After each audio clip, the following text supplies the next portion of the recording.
Servus, and welcome to another episode of the Pro Hockey Pod, episode 5. And this week, we're happy to be joined by an old teammate of mine.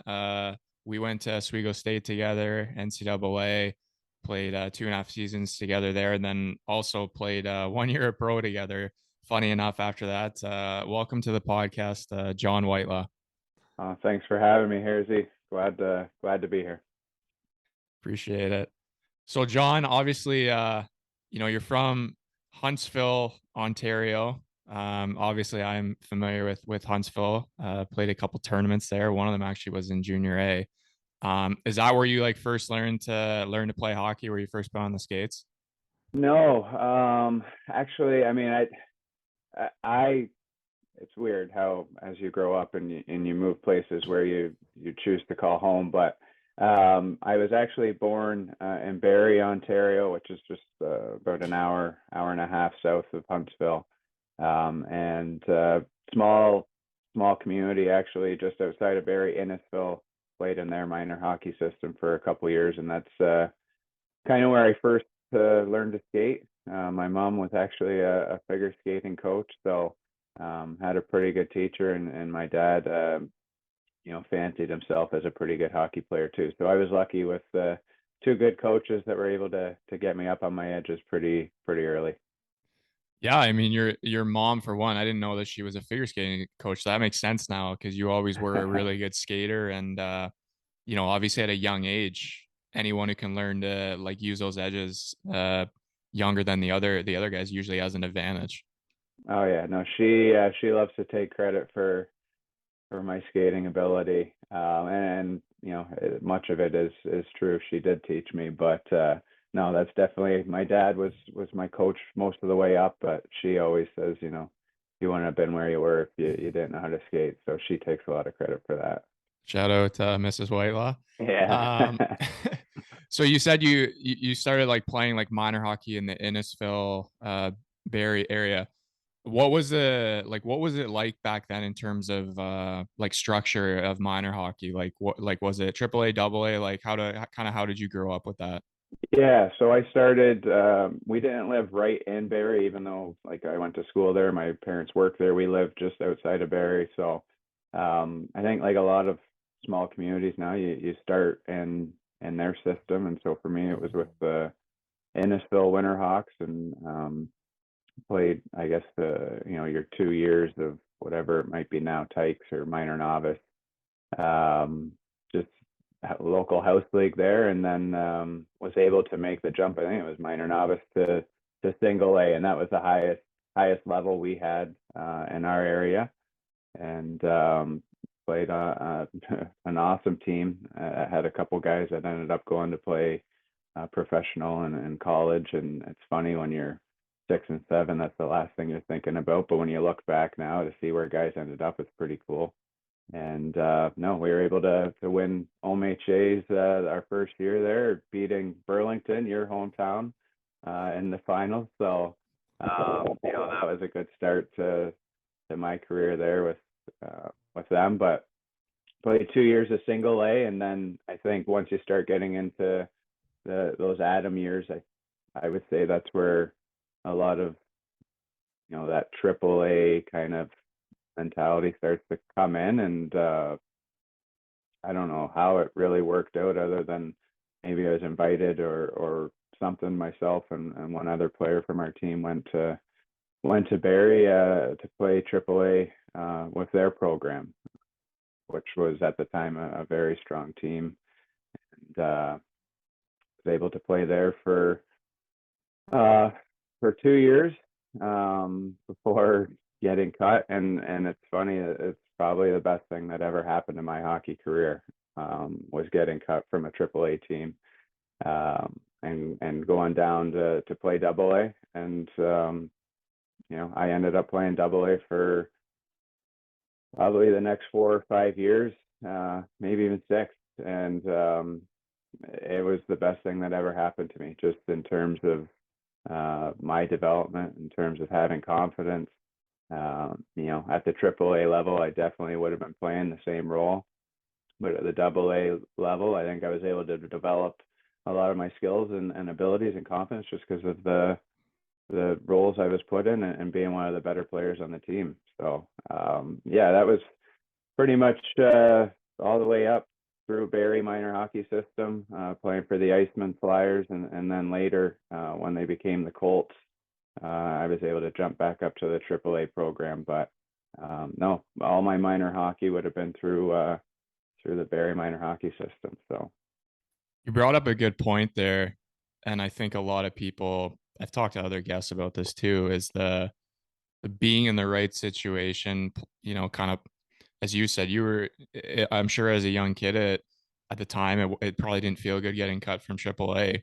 But then, as you said, you were able to go down to AA, probably play in some more roles there, get more ice time, work on your skills and development, as you said, and it evidently ended up probably, saving your hockey career or allowing you to have the hockey career that you had because of those years of going down and just developing. oh yeah, absolutely, and it was fun. I mean, my dad. He had coached me before AAA, and then 1 year of AAA, and then kind of stepped away for a year. But then once we went back down to AA, he got back involved, and so it was always fun to play with him or play for him. And we had a great group, and like you said, it's you could have been one of the worst players on the AAA team, or you could be one of the best players on the AA team. And I just think for my development, it worked best being one of those better players and um, being relied upon. And then it was funny because a lot of times you'd get called up to play games for the AAA team, or later on once I did make the move back to AAA. Just the confidence that playing AA allowed me to have, I think allowed me to go back up and have success later on in my minor hockey career. I think that's part of the misperception. I think that we, especially like, we're 2 years apart, like we grew up in the same minor hockey area. I remember, you know, when I switched to goalie, for example, I played AAA defenseman, and the coach called me in and he's like, okay, if you want to play AAA, like if you go back to D right now and quit goalie, I'll take you. But if you're gonna go to goalie, you're going to AA. And it was like a big decision for me. And evidently I went Right. down and, like you said, developed. But I noticed a lot too when I was growing up, a lot of even so parents, they were so proud to say that their kid played AAA, but it didn't mean that he was a top six guy and a forward or whatever on AAA, because back then you had like three lines. So, Right.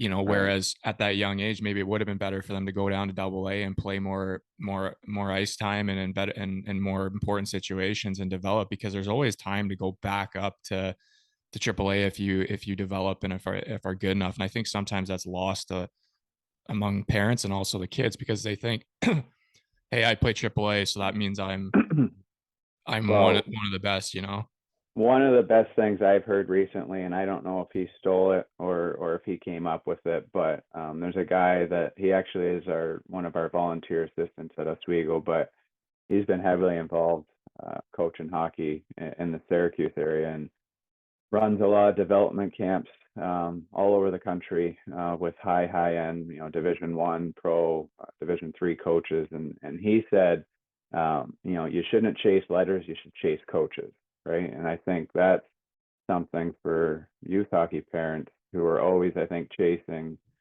the 3A, AAA, or even at the junior level, whether that's tier 2 or tier 3. But really, I think you should try to chase the coach that's going to make you develop the best to be the best player you can be. And for me, that was that was probably playing for my dad at AA. And for like you said, everybody has a different path. I would have loved to see you as a defenseman. I don't know what your game would have been if you would have just been a smooth skating, puck moving D, or a big bruiser. I don't know, but that's something that obviously I think you made the right decision. But I would have liked to see on the back end too. Yeah, I don't know. I can't comment. My parents seemed to tell me that I was a pretty good puck moving guy. Like I saw the ice pretty well, but I was always fascinated by the goalie position. As you said, Yeah. I think I went farther as a goalie than I would have a defenseman. But Yeah. so then after your minor hockey journey there. So you said at the end you went back up to AAA. Like, were you playing AAA for your OHL draft year at that point? No, so minor midget, double A would have been the draft year, and we had a very strong team, and whatever minor hockey coaching politics. A lot of us probably could have played on the AAA team. Jesse McConney, him, played AAA his whole life, and just for whatever reason, the coaching dynamic there, a lot of guys chose to play Double A, and when we had an amazing team. I don't know if we lost a tournament all year. We won the OMHAs again, beating Burlington. To throw a dig in there for you, but and then that next year, almost our entire team moved up to AAA for midget. So that's when the Barrie Colts name came back into play, and Barrie, and played 1 year of midget AAA before making the jump up to junior hockey. So Just you mentioned there that you basically your whole AA team went up to AAA after that year. Like, was that because a lot of guys either moved on? Like, I know a lot of guys like after high school, yeah, like they after the draft year, they either they say, okay, I'm done, I'm going to play high school hockey, or I'm going to tier two or whatever. Like, what was the reason for that happening? yeah, no, that's definitely part of it. We had a weird dynamic, and Barrie, just at the younger ages, novice, Adam, Pee Wee, our program, when I was part of it and when I wasn't, they were dominant. They were winning gold medals at OMHAs every year, going back and forth with Richmond Hill, who was really strong at the time. And then for whatever reason, as everybody got older, the team wasn't as strong. They still had some very good players, guys that went on to play NHL and obviously OHL. But yeah, I would say that probably contributed to it, is that minor midget. I think 3 or 4 guys would have got drafted. Some guys moved up to play junior A. Some guys went to play junior C. Some guys went OHL. So that definitely opened up some opportunities, I would say, for Double A guys, and um, it worked out really well for a lot of us. We were able to go up, play AAA for, I guess, what for most of us was going to be our last year of minor hockey, even though you get 2 years of midget. Had a strong team, went to the OMHAs, came up just short, but again, I think it wasn't just me. It was a lot of other guys like Jesse McConney and some others that through playing Double A, just for whatever reason, the development worked out well for us, and we were able to move up to AAA and not really miss a beat, and then continue our careers after that. Yeah, and getting into that, obviously you played 4 years in Huntsville, so tier two junior A, and back then it was the OPJHL, OJHL, whatever it's called now, Yeah.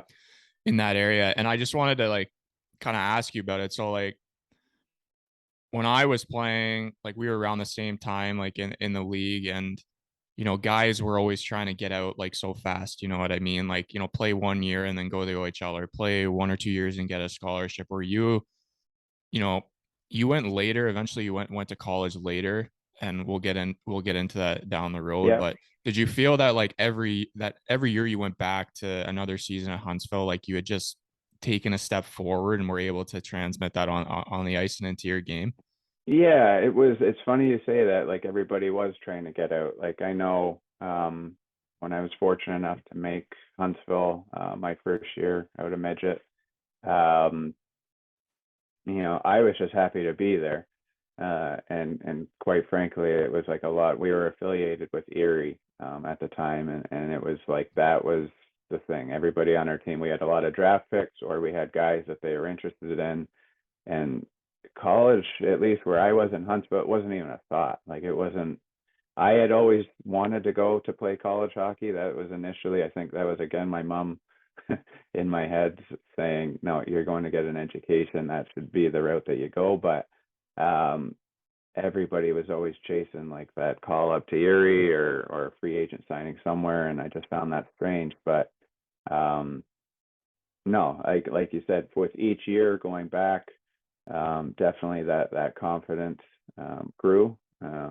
It's it's a place, Huntsville for me, a very special place that like I said earlier, I refer to as home now just because I feel like that's where I grew up the most in my life. It's you kind of those core years from 15, 16 through 20 are I think the ones that really kind of shape who you are. And my experience up there for playing and all the people that I met and the families that I'm still close with, I think they're the ones that helped shape who I am today, and that's why I think it's still home for me. And you brought up, I remember that too. You guys were affiliated with Erie, and a lot of guys were, hoping to maybe impress them or another OHL Yeah, team.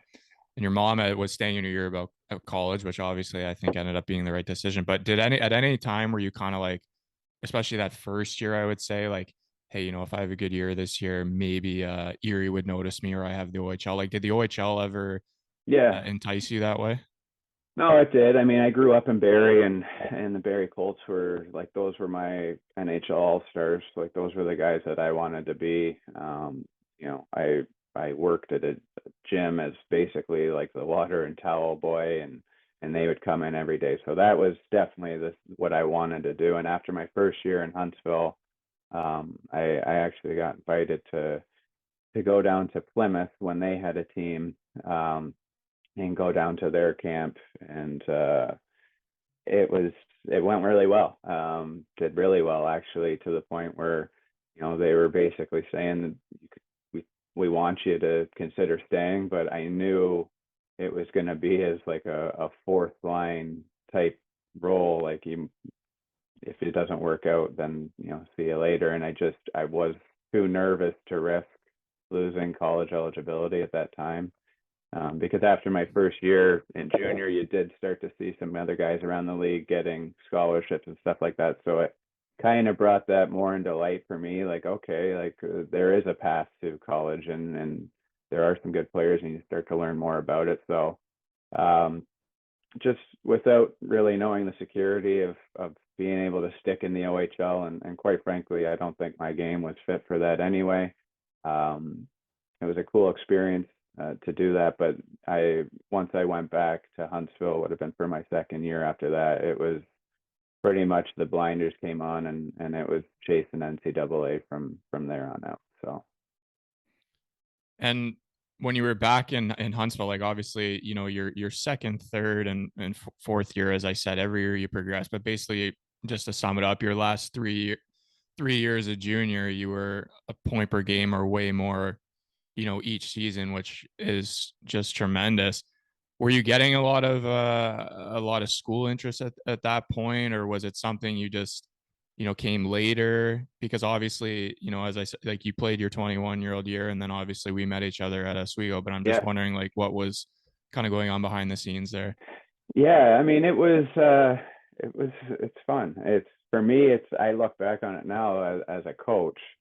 Um, and just how the whole recruiting dynamic has changed in terms of what's available to us as coaches now, that wouldn't have been available to coaches then, in terms of just the video and instat and all the different things that you can makes my life now as a coach easier. I can watch kids in BC, I can watch kids in Alberta, Texas, every single game, every single shift, and get you know stats reports on them. And I go back to my time playing in Huntsville, and I don't even think our games were broadcast or we had video. So um, basically the only way we were getting seen was in person. And um, Huntsville being the most northern based team, you had to be really committed if you were a coach to make that trip up there.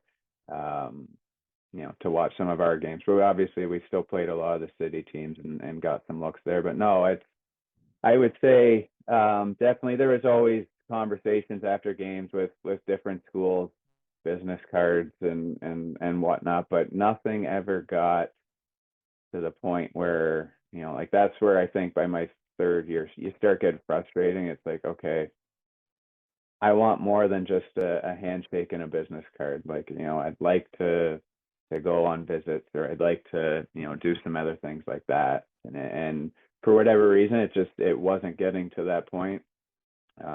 just kept kind of getting that same, we're going to continue to watch you and see where it goes. And, it just, it never progressed to anything past that.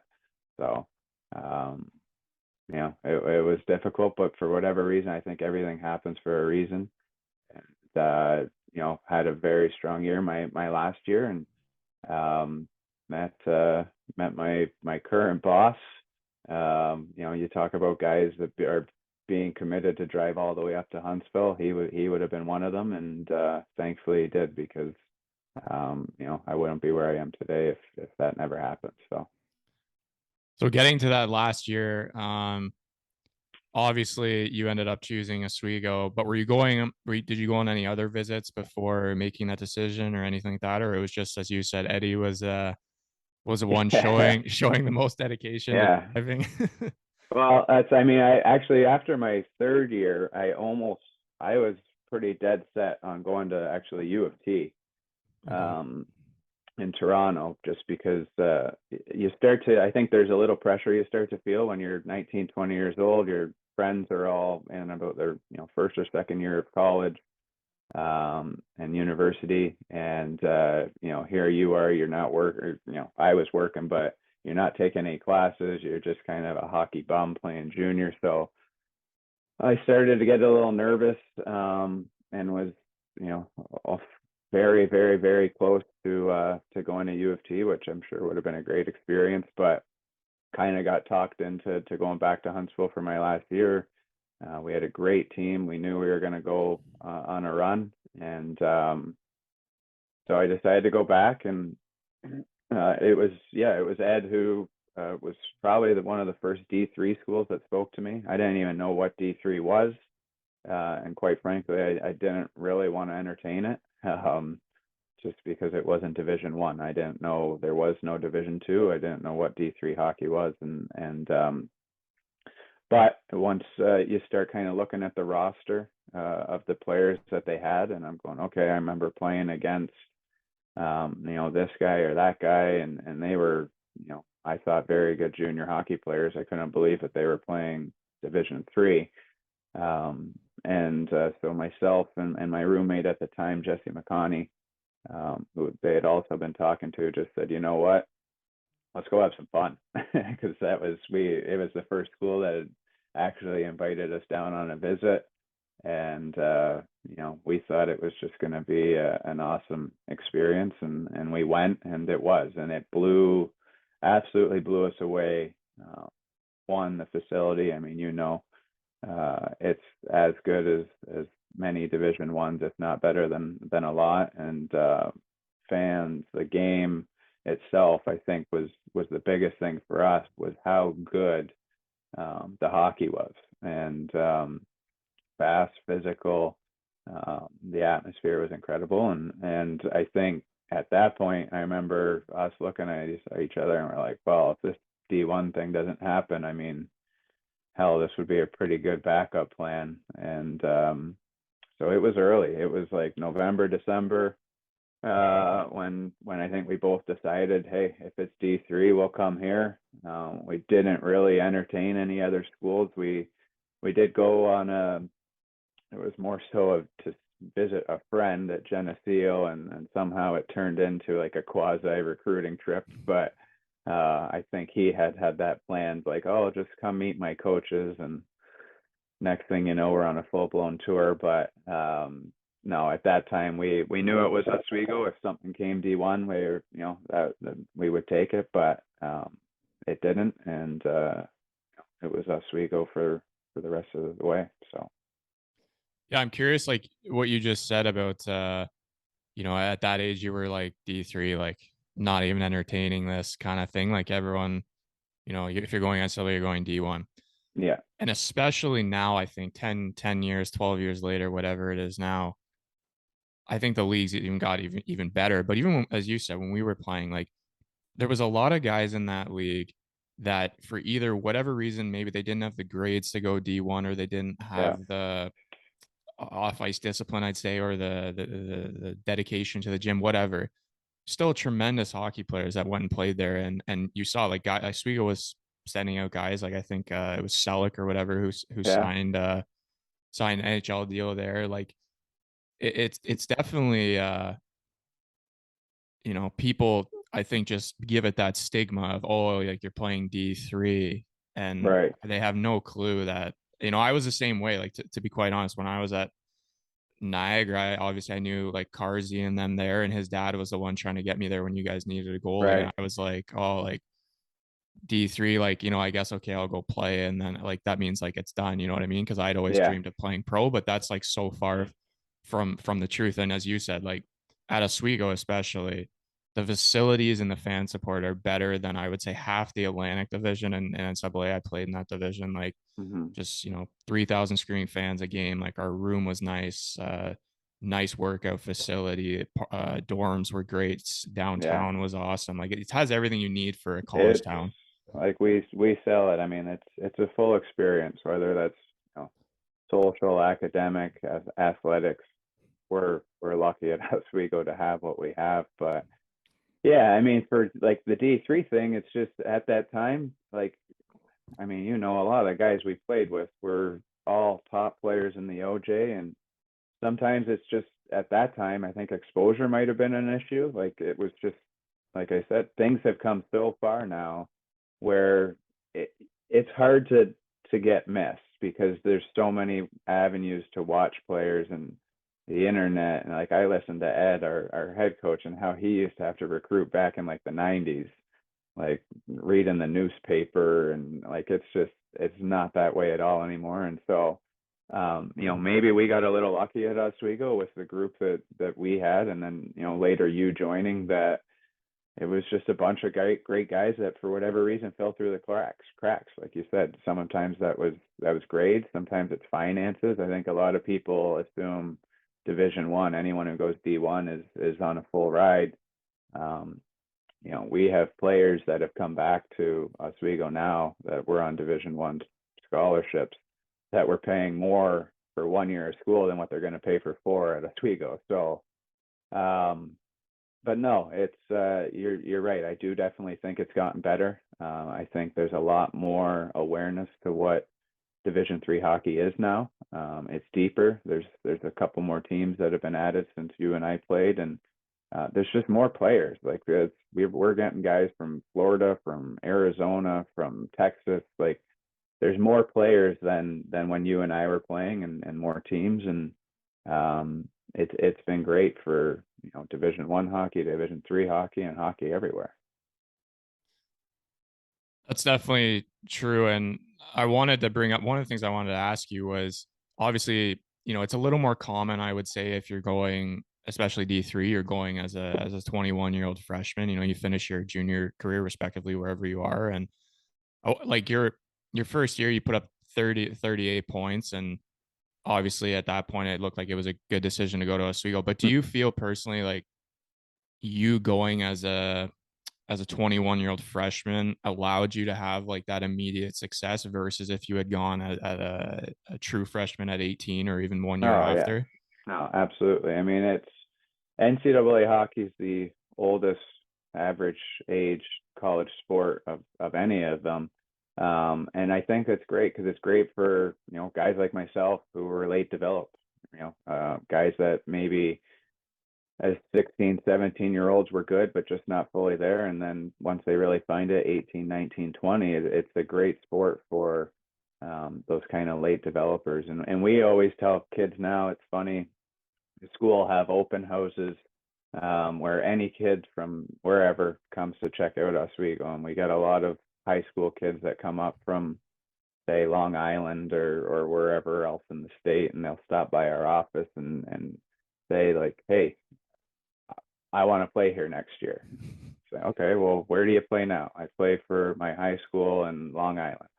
So you're 17 years old, you're playing high school hockey in Long Island, you want to come play for Oswego next year. We always say that if you can come play at Oswego as an 18-year-old, you should probably continue playing because you're going to get a Division 1 scholarship somewhere, that next year, because that's the quality of the hockey. And no, it's but I think taking those extra years to develop not just as a hockey player, but just as a person, right? Like I think, what I learned as an 18, 19, 20-year old in Huntsville, living on your, well, not necessarily on your own, but living away from home, having, at the time we had a job, but still having to learn time management to train, practice, work, fit all that in. I just think once you get to school, as a 20, 21-year-old freshman, it might seem a little crazy and whatnot waiting that long, but you're so much more prepared for everything that's going to be thrown at you, because once you get there, it's a lot. Being a student, again, taking 4 or 5 classes, weight room, practice, video, community service, it's like a full-time job. And without going that early, I don't know if, or sorry, had I gone early, I don't know if I would have been ready. So That's a big time debate. I don't think it matters what if you're playing D1 or D3, what position you are. I've always said the rare ones that can go at 18, they must be very mature and understand everything that comes with it. Because as you said, you're a student athlete, student being first in most yeah, cases, and it is a full-time job. Like if you're lucky enough to have a scholarship, you're being paid to go to school, and also then what comes with it on the side with the sport, and also representing the team at the school and in the community. So it is it's that's I would say like it's a lot. it, yeah, it's a lot, and I was gonna say 9 to 5, but you'd say probably even Yeah, longer. It's yeah, an 8 to 8 at night right. kind of job. And um one thing I wanted to ask you about, this is just a personal question of mine. You were a smaller guy, like not the tallest guy out there, but you had one of the sickest releases that I've seen, and just like unbelievably hard one time. I'm just wondering, like, is that something that you like worked on every summer to like how did you get like so much power Yeah. out of that? No, I mean it's funny. You look at some of the little guys in the league today now. Like I look at little Cole Caulfield in Montreal, and you watch Connor Bedard and what he can do. I mean, everybody marvels at Matthew's shot, and that's incredible. But then you see Connor Bedard, who's not half his size, but much smaller, and can still seem to shoot it the same way. And I don't know. I think for me, it was just being a smaller guy. It was always okay. Where I may not have the size and strength, how can I make up for it somewhere else? And for me, it was usually just trying to outthink or outsmart others or be a little quicker. And the shot thing, I think that was just ingrained as a young kid. I mean, my parents, I gotta thank them. Like they always, every house, we moved around a little bit. Um, we always had somewhere for me to shoot, whether that was in our basement, the driveway, whatever it might be. And when my parents actually, I remember they moved up to Huntsville near the end of my junior career, because they loved it so much up there. My dad had built, like he's a carpenter, so he's has like wicked ADD, so he's always trying to keep busy. And like he had built me this whole big shooting range. And we eventually had, after I finished playing, turned our garage into basically like a shooting range where I ran lessons and stuff out of. But just I think, yeah, just that time commitment and watching players. Like I think that was one strength of mine, was being able to watch what other guys were doing or what pros were doing, and for whatever reason, just being able to pick it up quick. And I don't know why that was, but I just think that was something that I was good at. Like I could watch, the way Joe Sakic would shoot a puck and be able to kind of pick up how he does it. Was I Joe Sakic? Absolutely not. But if you can make your shot a little better by finding something that he does, then you've become a better player. So, yeah, I think just putting the time in. You hear Connor Bedard and everything just through the World Juniors all the time, and what he does. And uh, even when he was hurt with I think his broken collarbone, how he was shooting pucks with his one hand, and how that helped his forearm strength. I mean, when you put the time in, typically the results will come. So And that definitely explains why you had such a successful college career, 139 points in 4 years, which is Just crazy. One other thing I wanted to ask you about, because I really noticed this about you, is maybe this came from your parents as well. Maybe your mom wants to take credit for this as well. But I really found that even when I came there our second year, our sophomore year, you weren't maybe wearing a letter at that point, but you were still like such a leader in my eyes, and you just everything about you, like just your demeanor, how you approached everything, how you spoke, you always had those like leadership qualities and abilities. I'm just wondering, like, where did you think like that came from? Is that passed down from your Um, parents or? yeah, I mean, definitely number one, it starts from my parents. Like that's who they are. Both of them in their own way. I think wherever they worked or whatever they did, I was lucky. I think they did a great job in raising me to have parents like that. But no, and then it's just like who you surround yourself with, and other coaches I had. I mean, I haven't even mentioned them, but Tom McCarthy and Huntsville, um, arguably, I think of three guys all the time when I think of who helped shape me and be my parents. My dad is my coach, Tom McCarthy, and then obviously Eddie at Oswego, and just to be able to have like three guys that can kind of instill just those life lessons in you. I I was so blessed and fortunate, and I think a lot of that they deserve the credit for, just because they're the ones who brought a lot of it out of me, and teaching those life skills that allow you to have success. So yeah, I would say that's kind of where it comes from.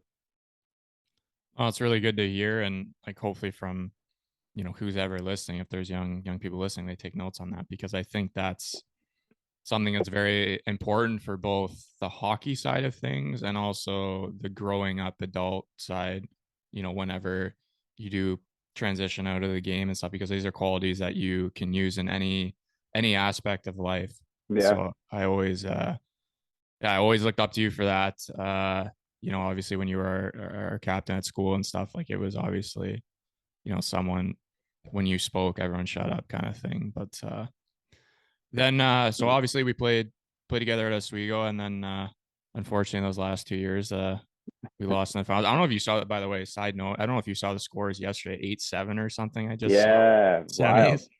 It was wild. It was one of, I mean, that uh, Adrian and UNE game. That was one of the wildest games. I was able to watch a good chunk of it on the way home. And credit again, if people don't know anything about D3 hockey, you sit down and watch that game, and you'll be blown away with how quick it was. And obviously, the goaltending may not have been up to par, but just so much high end skill, speed, back and forth. It was great, and the other game there, Hobart, and the D3, and then obviously the D1 games. It's been, you know, I feel like a good opportunity for people to become fans of college hockey. Just watching some of those games there over the weekend.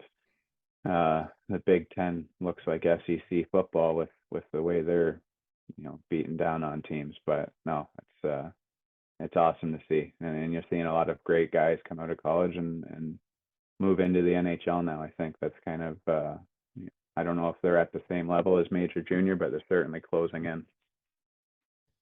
Yeah, if anybody you should definitely tune into some of those games. And if you want to go down memory lane, feel free to look at Oswego State from 2009, 2013, and watch Jon Whitelaw, and you Yeah, can see this shot yeah, I was talking about. There's a couple yeah, clips on YouTube, that's for sure. Um, yeah. what did you graduate again with? Was it in teaching or? School of Education, yeah. Okay. So teaching, and that's, I mean, ultimately, I think deep down, I always wanted to get into coaching. Teaching, I thought was kind of the closest thing to that.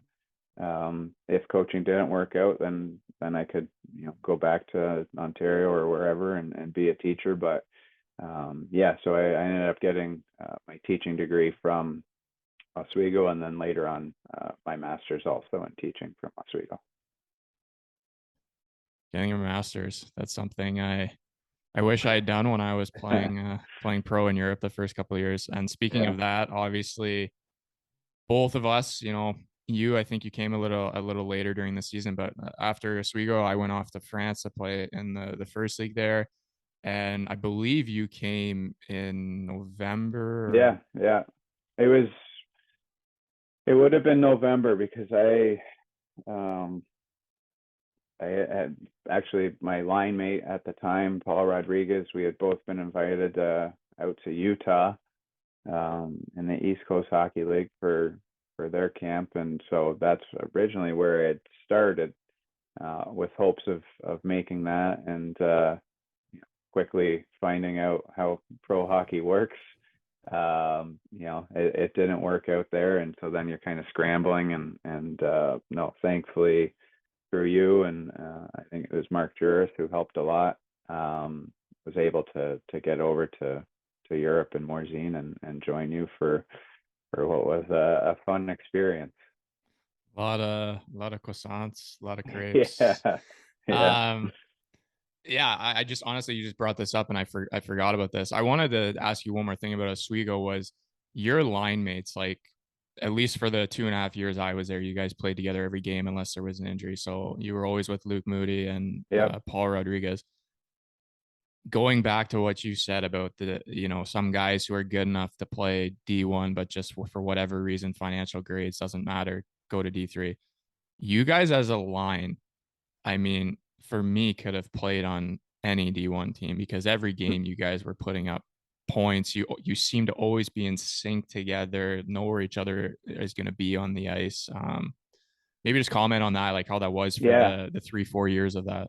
No, it's funny. I listened to your last guest, and he was talking about going to Western, and how he was, lucky to get put in situations.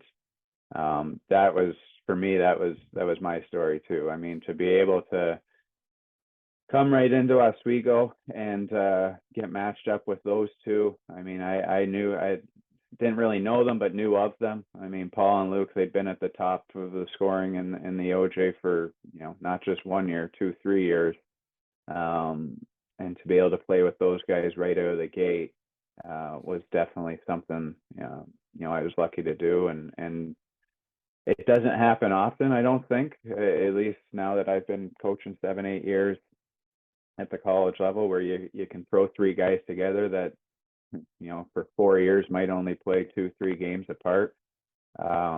We were lucky for whatever reason. It worked.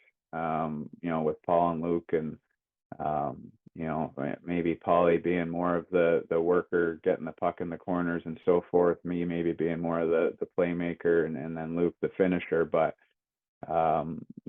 it just worked, and it was fun to be able to play with two other guys where you literally you got to play free. I never had to think out there. I always knew where they were going to be, and it was just such a fun way to play when you really you don't have to think or worry. You can trust them, and you guys you know where to put pucks, and you know that they're going to finish. So play with two guys like that, I think that's a tribute to how we were able to have a lot of success at Oswego. I 100% agree, and I'm just laughing because I recorded some of the videos, like of our year end videos on my computer and stuff. And I used to watch them every season before I went into my season, and just Yeah, seemed like every other clip, it was someone getting the puck from someone on your line and making another play and burying. So it's yeah. crazy to look back on that. And yeah, No, like it was fun. It was a blast. And it was usually we'd practice. I mean, it was always just like even practice. We always would rib on each other, and whether it was Luke and Paul against me or Paul and I against Luke or whatever, we had a great relationship on and off the ice, and that's what made it work. But and then so we briefly talked about Morzine, and obviously we played 1 year there, and I think that was, for both of us, our first full pro season and a good experience.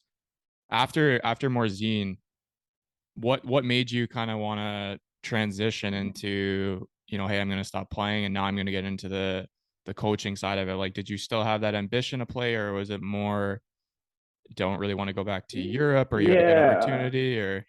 It was tough because that was always my dream, especially, once I started college, like it was like, okay, now I've hit this checkpoint. My next checkpoint was to go play in Europe. And, um, once that East Coast thing with Utah came, I almost regret taking that. I should have just continued that focus on Europe because I felt like it just, um, it was a good experience. It definitely opened my eyes to, there's so many good hockey players in this world.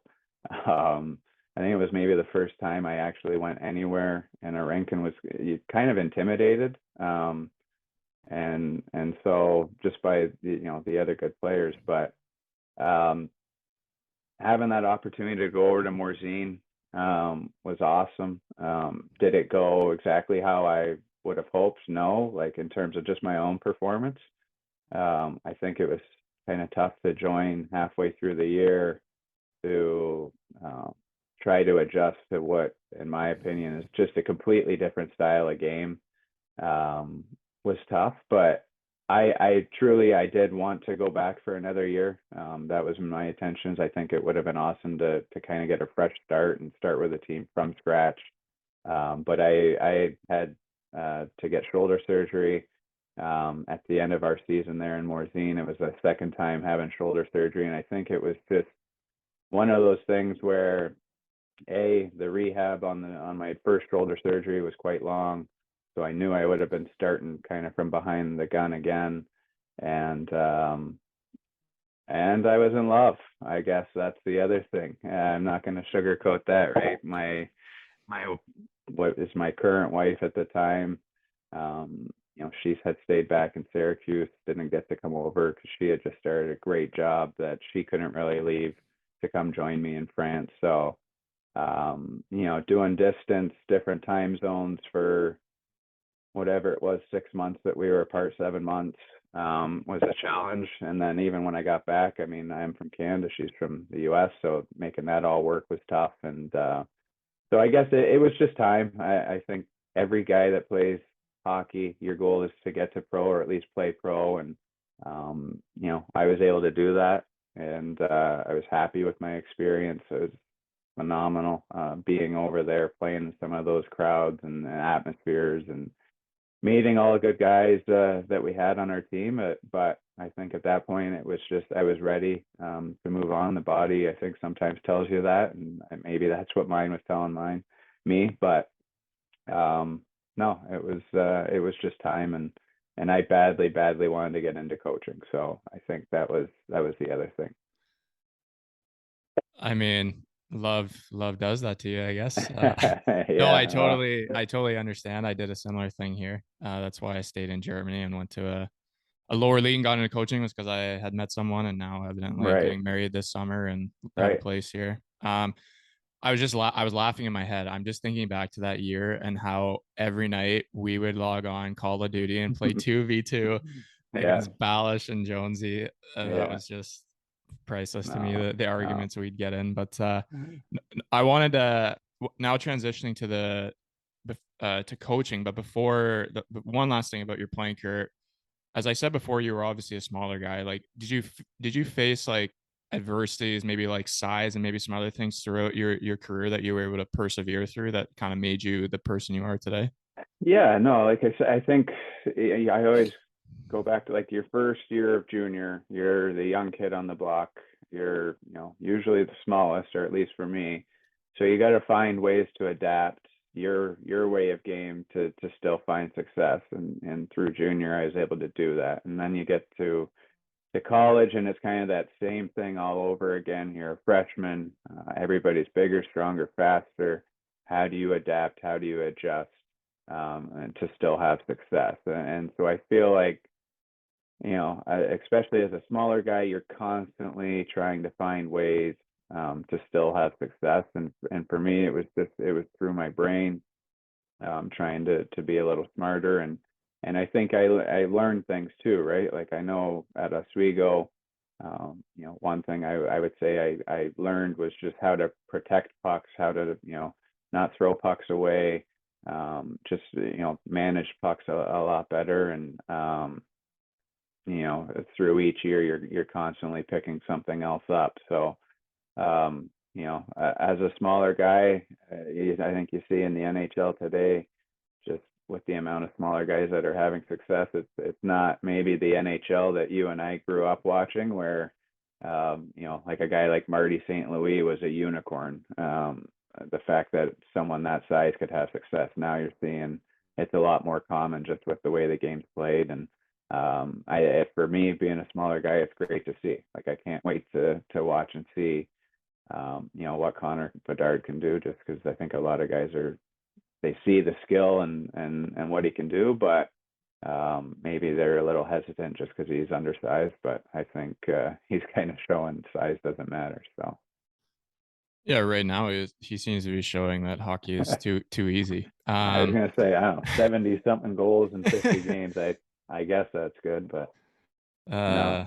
Yeah, but no, I definitely agree. Like what we grew up playing, like I talked to a goalie about this last week. The episode will come out on Tuesday, but the size thing, like when I was playing goalie, it was if we could debate between a 6'4" goalie who might not be the best moving goalie and a 5'10" goalie who was really good at moving, a lot of times they'd give the tall guy a chance because they figured, hey, he's got size which you can't teach, but you can teach him how to move. And now Right. transition 15 years later, goalies like Vasilevsky who are 6'5", 6'6" can move faster than some Right. small goalies. So like the game is just completely evolved. And Yeah.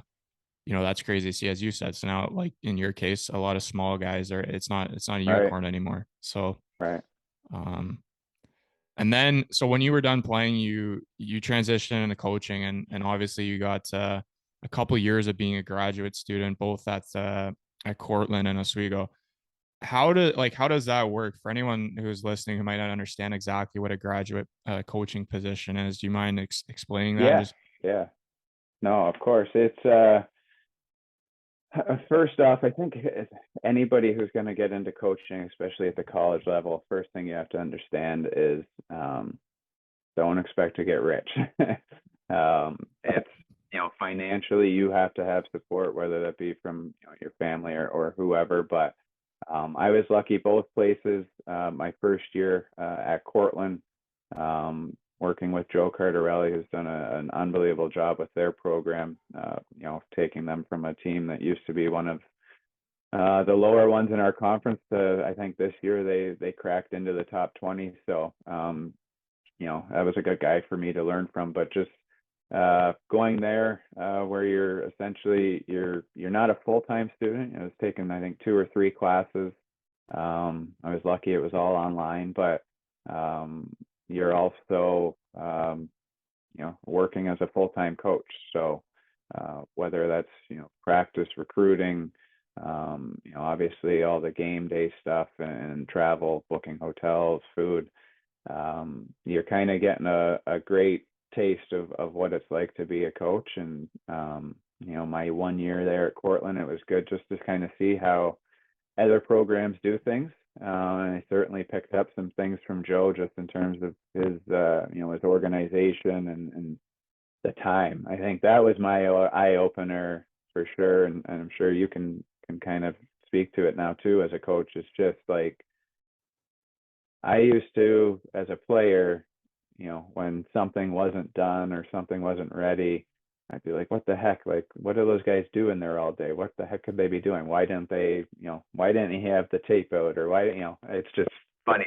We'd always get worked up over it. And now once you're in their shoes and you realize how much stuff you're trying to do and accomplish, it's crazy. It's a fun life. It doesn't really seem like work, but it's busy, and to be successful, you kind of, there's, like you said, there's no hours. It's you're all day every day. But no, my grad assistant 1 year at Cortland was great, and then to be able to come home to Oswego and do 2 years as a grad assistant there under a gentleman named Fred Festa, who had endowed the position, which is incredible to have. I think we're one of the few schools at both levels, D1 and D3, that have an endowed graduate position. it was great to walk out of there with a master's degree and not have to pay anything for it, while also, making a very, very small sum on the side. That's part of it. It's part of the grind. And no, it's a phenomenal experience, I think, for anybody who's looking to get into coaching. Because I think it also helps you find out if you're really cut out for it, if that's the lifestyle you want to live. Because from late August through till this time of year, late March, your weekends are gone. Your early mornings or late nights. You're traveling all over. It's a lot, but at the end of the day, to me, it's not a job. It's fun. I enjoy it. I love it. It's my passion. So You brought up a couple of good points there. One of them being when you were talking about Cortland, like I wanted to kind of talk to you about this as well. Like the division has changed since we played. Like yeah, I truly believe that. Like when we played, it was us and Plattsburgh every year. It was a battle of who was going to finish first to win the Suniac title, and then you had a couple teams maybe if you had an off night that could give you some trouble. And as you said, Cortland was always a bottom team at that time. They were still building up their program, and now it's like just even keeping up with you guys this year, like anybody can beat anybody now. And I think that's kind of a testament to how the D3 hockey is growing, and probably to the coaches and people doing yeah, the recruiting. So yeah, yeah. Oh, it's like I said. You're seeing it at D1 too. Like, just the parity is incredible. But I kind of reference it like there's so many hockey players now, in just different places, and like I said, with recruiting, how you're able to kind of reach a lot further than maybe you used to be able to. There's a lot more players, better players, and D1 hockey really hasn't grown in terms of teams. Like, they've added a couple teams here and there, but I don't know if it's matched up with the amount of players that are growing. And so, D3 gets to kind of reap the benefits of that with a lot of better players trickling down to our level. And our conference, and every conference now, it's you're 5 6 teams deep. Like, any team that made our playoffs this year could have easily won the league and gone on and probably done well in the tournament. So it's fun. It makes it harder. I kind of liked those days when it was maybe just a 2 horse race, where every game you could kind of, maybe some nights, take off. But now that doesn't work. If you're not ready, it'll cost you. So oh, and just a comment on the, like, I briefly just looked at the quarters and the semis. Like there's a couple teams there that were coming up when we were playing. Obviously Adrian, we played them in the quarters our last year, and Utica was always a yeah, team building, and I believe they're going D1 next year. But there's a lot of teams in there, like, no disrespect to the programs, maybe they weren't around or maybe they were newer when we were there, but they, like, they were always a building team back then, maybe lower their division, and now they've completely 180'd it to being yeah. those top teams. But I think, again, it's just D3 Oh, hockey. I mean, if you look at just D3 hockey in general, I think going back, it was just 10 12 years ago, when it was pretty commonplace that the same or very similar teams were in the Final Four every year.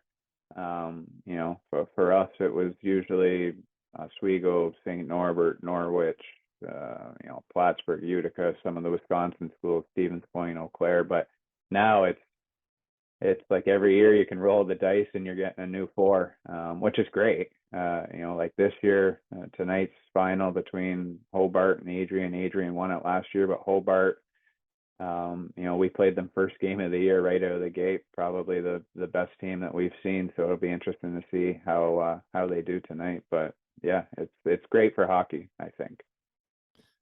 And maybe you can comment to this too. Obviously, I've been asked a couple times, because there's a few people I know who are playing who might be, thinking of retiring and transitioning, and they've been offered maybe a coaching job or something. Like, how does it feel for you specifically, like being on the other side of it? Oh, it's awesome. I mean, trust me, it's hard. There's certain games where maybe things aren't going the way you want, and you don't have that control to go out there and actually change it. But it's an incredible. I mean, it's still, I'm a competitive guy. Everything I do, it just, I want those juices going. I want to be able to compete every single day, and I think it fills that need that I have in life. But then it's also for me, like I've been at it 8 years now, 7 years at Oswego. Like the amount of great quality guys I've met, players that have come through the program. Like that's, I look at Ed now, our coach at Gosick, who's been at it for over 30 years. And, that's hundreds and hundreds and hundreds of players that he's had a hand in developing. Not, again, it's, if there's one thing I'm taking away from Ed right now, it's just how to, basically teach those life skills that guys can have in the future. And to see all the guys that come back now year after year, from 1992 or the class of 98, and for Ed to see, now they have families, they have jobs, they have kids, they've gone on to do, very successful things. Like to me, that's where, in my mind, now that I've been at it long enough, it's starting to change. Like I think that's what's really important about college coaching or coaching at our level, is just the impact you can have on players and their lives and their futures, and then the relationships you have afterwards. It's really cool. Like I still get to keep up with some of the guys that were seniors my first year when I got back to Oswego coaching, and they're 4 or 5 years into working now, and some of them are married, have kids, and it's really cool that they always check in, and you get to kind of follow along in their life story and know you played a small part in it. So Yeah. You brought back a lot there, just talking about like Ed. Like obviously I went to Europe after, and I feel like I kind of disconnected a bit. I've never been back to Oswego since, which is kind of sad to say, but oh, you're right. you haven't been back to this side of the world too much, but yeah. No, most just summers for a little bit, but Yeah. no, like Ed, I would say, like as you said, like he was really good at teaching guys like how to be men, prepare them for what's after college. And Yeah. was an easy guy, would do anything for, and I'm sure still does, for his players. And another guy that I talked about Oswego before with somebody on another episode, and I forgot to bring up, was Mark Digby. Like he obviously was really important, especially for me. He was the one that helped me get to Oswego, and kind of was doing what you were doing back then as being the Yeah. assistant that just finished playing. And him and Ed together, I feel like, had really helped build a culture there at Oswego, and they kind of had the similar guidelines for when recruiting players and how they wanted to be represented, the team, both to the school and to the community. So those guys definitely, and I believe Mark's on the women's side now. Yeah, no, it's I mean, our school, our program's been so lucky.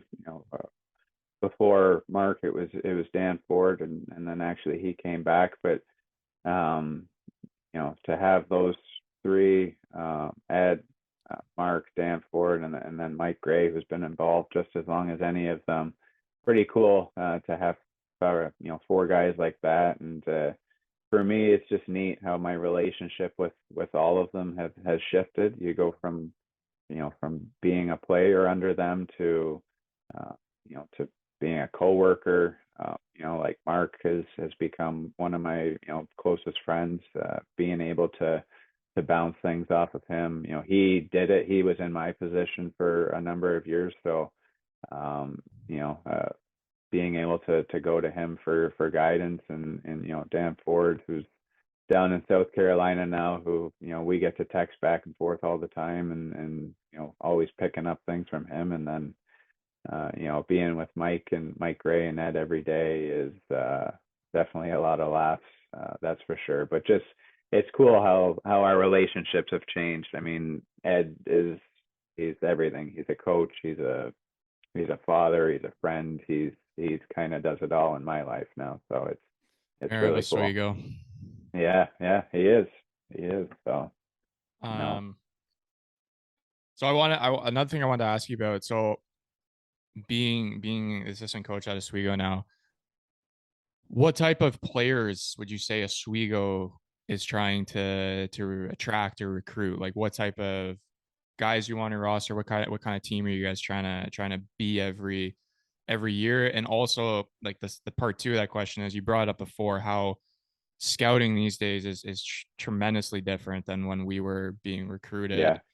How much of the scouting side of it now would you say, like percentage wise, is seeing somebody live and seeing them on Insta, depending obviously where they are. Like if they're out in BC, it's a little different. But you know, now with Yeah. Instat and everything, it's obviously you can see a lot more video footage than you could when we played.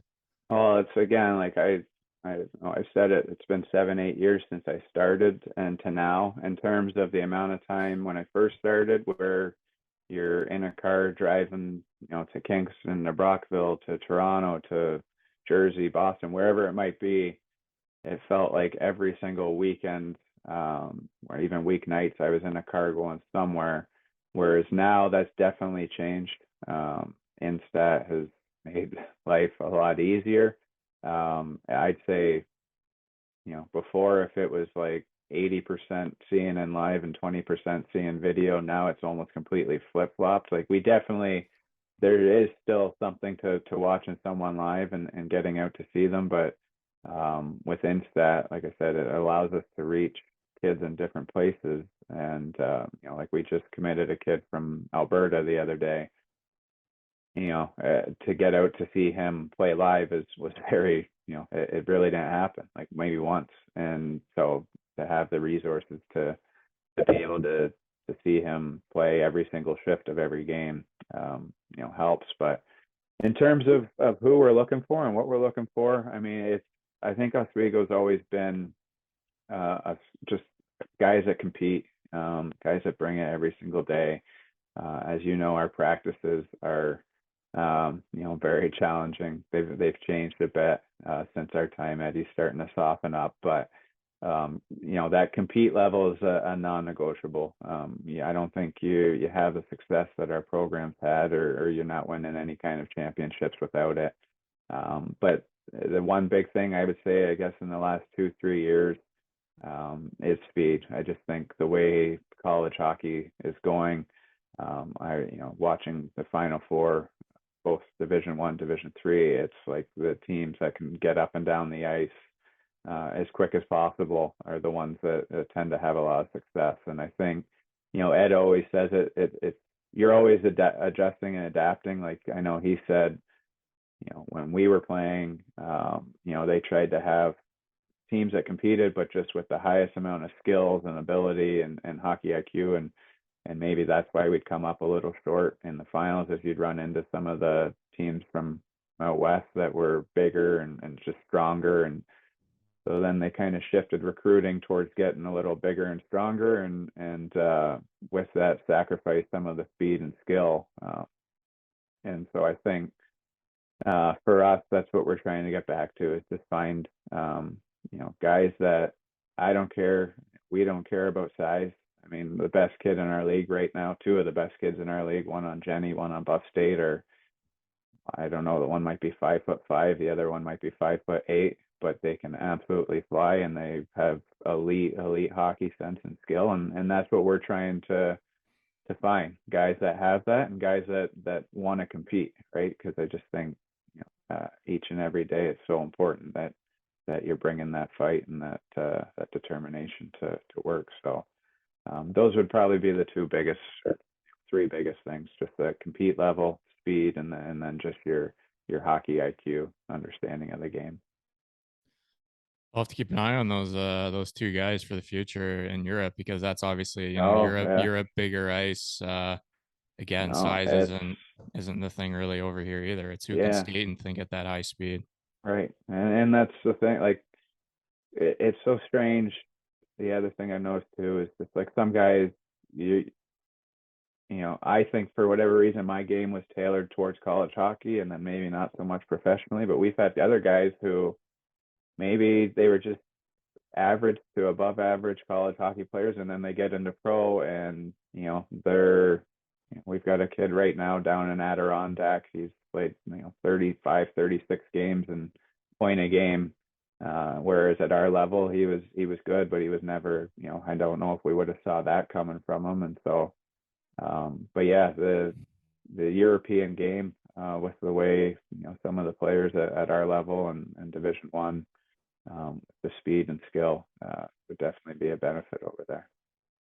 For sure. And just a testament to the D3 level again. There's a guy playing in my league. He just re-signed again on Bad Nauheim, Tim Kaufman, and I believe Yeah, like he was before I went to Utica. Like I came to Utica, you yeah, guys. He was at Utica, but he played a long time in Swiss B, making really good money, and has had a long career coming from yeah. D3. So there's many guys, different No, paths, but they all get there. I think we're seeing a lot of guys. I mean, each team, I think we've got a guy over in Glasgow right now, playing the EIHL. We've got, four guys, I think, in the East Coast, a bunch of guys obviously in the Southern Pro, but so we've had other guys over in France and Germany and so forth. So, um, it's definitely D3 is producing, I think, a lot of good players, for leagues all over the world. 100% agree. Couple more questions here, I think two or three. Yep. So first, I would say when you look back on your playing career and now into the coaching side of it, um, do you think you like when you look back to being a young kid, do you think you would have had the route you had or the kind of career you had? Um, no, I would say no. I mean, I guess it's just, I always laugh, sometimes when I'm just sitting in the rink by myself, like, where am I right now? I mean, like Oswego, New York. Like, who knew, a kid from Barrie, Huntsville, Ontario, like, why am I here? Right. And it's just, for whatever reason, it's where I was meant to be. And, it was, I think my path's been a lot of fun. I've met so many good people, through, minor hockey, junior hockey, college, and then even, just the 1 year pro and now coaching. Just the relationships are everything to me, and so lucky to, I guess, have bounced around to handful of different places to meet so many good people, and to be coached by different people, and just have those relationships that have continued, and I hope to have for the rest of my life. Yeah. Oswego, New York. Who knows? It has a gravitational pull that it does. Yeah. But to be honest, playing there and I can understand why. It's a team that's just a community that's around, always around the team and always supported them. So I Yeah. totally can see why you've stuck around and you guys have done a tremendous job there. Looking ahead, so let's say in 5 years from now, like where does Jon Whitelaw see himself? Well, that one's always tough, but I mean, I'm in a very good place right now, just with my life, with, family, um, that I love where I'm at, and I'd love, ultimately my dream would be to one day be head coach of Oswego where I'm at. If that happens, I'll be, very grateful for that. But if it doesn't, I'm sure it'll be for whatever reason, and I'll have been somewhere else. I'll be doing what I'm supposed to do. I think life has a funny way of putting you where you're supposed to be, and right now, for whatever reason, it feels like I'm in the right spot. And no, I'd love to coach at Oswego. I mean, it's the opportunities to go elsewhere, to maybe try to look to Division One, or different, opportunities like that. Certainly every year, it's attractive. I have a lot of friends now that I've met through coaching that, it's neat. You get to follow their path, and where they're going and what they're doing. But for me, I think, I'm in a really good place. And I wouldn't want to leave it just because, like you said, Oswego, um, with the support from our school and the community, and I think having, an Italian wife who can't live more than 5 minutes away from her grandmother and mother, I don't think we're moving anytime too soon. So, no, just lucky to be able to be at such a good spot. And we'll see where it takes me. Oh, and I think there's an important kind of advice or lesson there because a lot of people, realistically, everyone has done it. I did it in my life. You're enjoying where you are right now. You're fortunate to be where you are. You've obviously moved up from being a graduate student to being assistant coach now at Oswego, somewhere where you played. Obviously, your wife is happy there. You're in a good spot, both hockey wise and family wise. And a lot of people sometimes are thinking too far in the future Yeah. about what's next, what's the next step, how do I get here, instead of enjoying the moment where they are. I mean, I know I've been guilty of it. I'm sure many people have, but I'm happy to hear, you obviously you have ambitions, who doesn't, but at the same time, it's not a negative or a downgrade being where you are. You're enjoying where you are, learning lots every day. And that's great Oh, to and hear. that's you just said it. I mean, like if I wasn't still learning each day, then maybe I'd view things differently. But um, you know, do I think I could be a head coach today? Sure.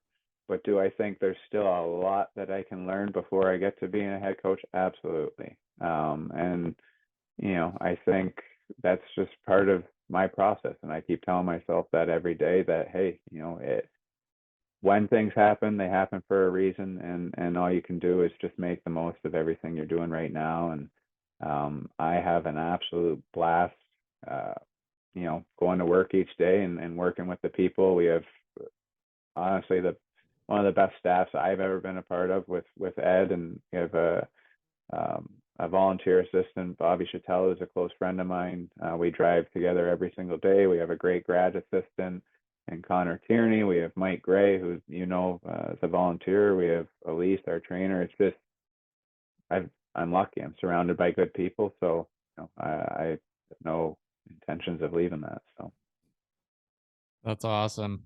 And yeah, my last question, as you've listened to a pod, so you would know I ask everybody this. You kind of just gave some, to be quite honest, but if you were to be able to kind of look back and talk to your younger self again at whatever age it is, 15, 16, 18, 20, doesn't matter. Like, what is one piece of advice or multiple pieces of advice you might give your younger self, and to maybe anyone, you know, in those ages right now that might be listening that have aspirations of playing college hockey or coaching one day? yeah, I mean, I think just finding a place where you fit, finding a place. I don't want to say that's comfortable because I think you do want to be a little uncomfortable because that's how you learn. That's how you get better. But just finding somewhere where you're surrounded with good people that and you can feel that you're getting better, you're learning something, or you're working towards, maybe a goal of yours. But um, no, it's just I think like you kind of said it already. Don't always be chasing that next thing. I think just enjoy where you are and make the most of that. And even if it's a situation that maybe isn't good for you, how can you find something good in it, right? Like, and I always reflect back to my time in Morzine where things maybe weren't going how I had hoped. And it's like, okay, well, how can I learn from this? Well, I'm playing for a coach that is different from someone that I've ever played from. And what can I take away from him? And I'm playing in a role that I've never played in before, being the guy who had always played kind of power play or top six, and now you're on the third line and you're not really playing any special teams. How can this help me in my future? And I think you know, having that viewpoint and that outlook and to spin those have helped because now as a coach, I can relate to guys that are, maybe in and out of the lineup or not in the role they want or, things like that. And I just think because you have that approach that, every situation you can learn something from and I think it's on you to kind of figure out what that might be. But uh, no, just lifelong learner and surround yourself with good people. That's how I've been able to have success and great experiences everywhere I've gone. I think that's I mean, couldn't have said it better, surrounding yourself with good people, people you can learn from, and obviously, trying to see a positive in every situation. I think that sometimes is, kind of forgotten upon by some people, or they see the glass half empty instead of the glass half full kind of thing. But no, Jon Whitey, I appreciate No, you taking the time and sharing your story and sharing your advice and influence to everyone listening. And it was great to catch up with you, man. yeah, no, this is, I think you're doing a great thing here. I think you're doing it for the right reasons, and glad to get on. Would love to help you out anytime, any way I can. And like I said, it's just, this is, I think the cool thing is being able to catch up with guys that you played with. And no, it was a good way to spend my morning coffee. So thank you. No problem. And thanks again. And for those listening, until next time, cheers and ciao.